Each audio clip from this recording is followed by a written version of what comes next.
This is where 15-year-old Damian Smith Jr. lost his life a couple days ago. 1, 2, 3, 4 bullets flew through this house filled with young children, the youngest a 10-month-old. You may be wondering what's so special about this. It's what's inside. This is a mixture of the precious metals that these thieves are after. She heard pop, pop, pop. She thought it was balloons popping, and then shortly after, she learned that it was gunfire. Many of us rely on social media to connect with our friends, family, and co-workers. But if a trusted local business reaches out to you personally, would you send them money online? Water spraying on this car in the video, but not the man. You then see 2 men come up from behind as well as in front of him and begin firing at him. The officers are working to get this crowd under control. They're continuing to push the barricade back and began shooting through the front window using a high-powered rifle. These bullets traveled through the living room. Jones decided to run a red light. While making a left turn, he slammed into another vehicle. He was gunned down not even 24 hours after the apartment complex was declared a public nuisance. Now this mother is calling on city leaders to follow through with shutting down this apartment complex.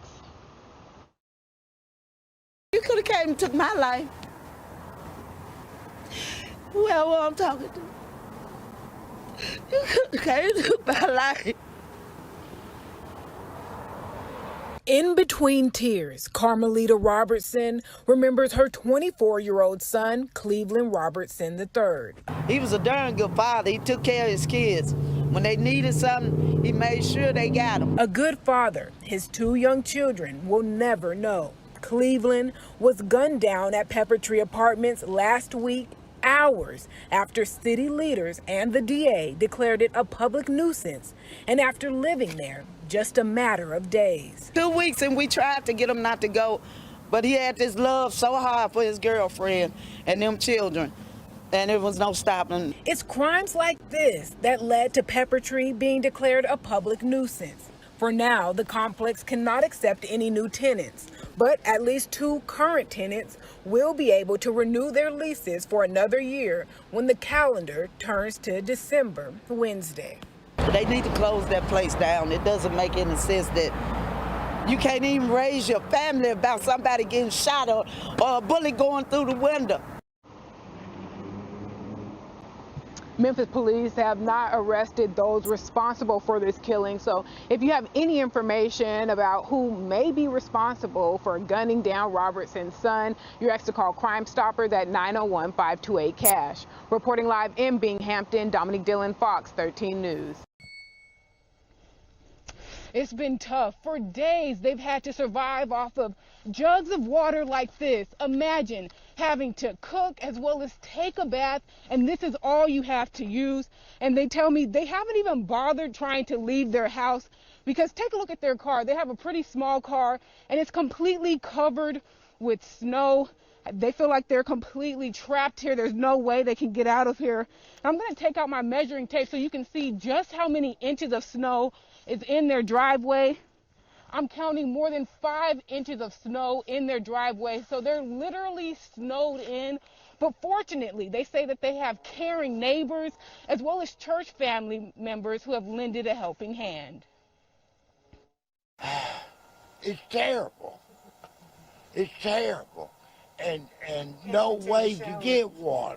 Danny Hall and his wife Karen have been without running water since Saturday. Their pipes are frozen solid. It went off last Friday night. And when I woke up, Karen told me we have no water. With below freezing temperatures forecast until this coming Saturday, the Halls are struggling to hold on. We can't even flush our toilet. We can't. I have to dig it out of there with spoon. Plumbers ask that people allow their faucets to drip and cover garden faucets. But if your pipes have already frozen like the Halls, all you can do is wait it out. Shut off the lines, open your cabinet. You can also warm pipes up with a space heater. Despite the uncertainty ahead, the Halls are staying positive. We try to laugh every day. Not because this is funny, but that's the only thing that keeps us going. Plumbing companies say that their phones have been ringing off the hook. So many people are running into the same issues. Their pipes are freezing and then they're bursting. So once again, just be careful and take heed. Reporting live in Berkeley, Dominique Dillon, Fox 13 News. He let us take a tour of their facility, go inside and see exactly what they have been working on here. As you know, jails and prisons are often described as revolving doors, but to turn things around, inmates here are learning skills behind bars they can use once they walk out those gates to earn an honest living. I don't have many more opportunities to try to make things right in my life after going through so many different terms of incarceration. 50-year-old Cornelius McCaster has been in and out of prison his entire adult life, struggling to overcome drug and alcohol abuse. I've never really had an opportunity like this to set my mind and focus on whenever I am released to be career-minded. He's working to become a licensed barber, a career at his fingertips thanks to a new barber training program for inmates at the Shelby County Division of Corrections. It aims to stop recently released inmates from breaking the law and returning to prison. We're able to offer barbering classes to the offenders here at the division. They can carry on this education once they're released and then hopefully open their own business or work for some type of barbershop once released. The participants are students of Tennessee College of Applied Technology. They learn from a barber who was once in their shoes. Individuals that are incarcerated, if they don't do something to correct their thinking, they won't be able to correct their actions. Conte Thomas did so through barbering. He now is leading the way, one haircut at a time. My motto is to create mini-me's. You can change their life. And the only thing we need to do is just show an individual a way to do it. McCaster may be behind bars, but thanks to these clippers, his future is bright. The world will know what's going on inside of here, what we're doing to better ourselves, so we won't be looked upon the same way that we were when we was out there. We're told the program launched back in May, and as you can imagine, there's a long waiting list. So at this point in time, they're looking to expand the teaching instructors so that they can increase the number of participants they have in this program, and hopefully we can bring you an update in the near future. Reporting live in Shelby County, Dominique Dillon, Fox 13 News.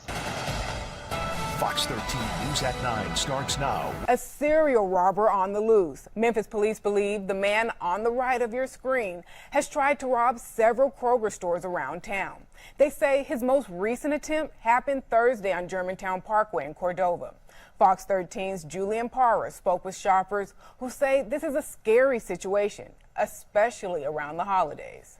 Police say the same man, they believe he robbed the Kroger at 2835 Kirby Parkway and the store in Poplar Plaza near Highland. If you know who he is, call police. Now to an update involving the two men killed in a shootout with an Arkansas state trooper. This morning, we know their names. According to the TBI, Terrence Dogan and John Taylor died in the shooting. It all ended near I-55 and McLemore Avenue on Thursday.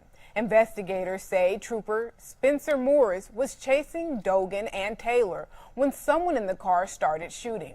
TBI says the trooper was shot first and returned fire. Morris is on paid leave as the investigation continues.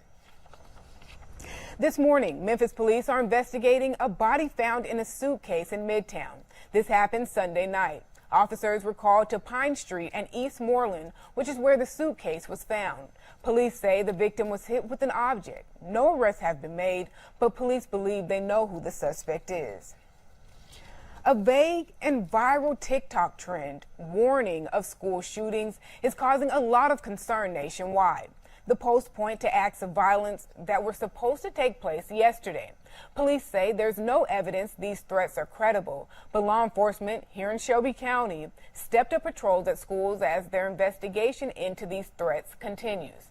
Fox 13's Mandy Rock reports some of these videos have been shared thousands of times. Meanwhile, a man in Memphis is in jail after police say he burglarized two local elementary schools. Court documents say Ivory Smith stole multiple things like food and a smart board from Ida B. Wells Academy and LaRose Elementary School multiple times. Police say Smith confessed to the burglaries at the schools and other homes in the area. He was also wanted for a hit and run. Now to the latest on the coronavirus headlines. This morning, the Omicron variant is officially in all three Mid-South states. Arkansas reported its first case yesterday. The first two cases were reported in Shelby County on December 11th. Earlier this month, the Mississippi Health Department confirmed a man who traveled to New York tested positive for the Omicron variant. Arkansas Governor Asa Hutchinson says this is not a surprise, but a good reason to get a booster shot now. Happening today, the Shelby County Health Department is offering a pop-up clinic. It's happening at the Collage Dance Collective. That's on Tillman Street. It will go from 10 in the morning until 1. They're only offering FRAYSER, and it's available for people ages 5 and older.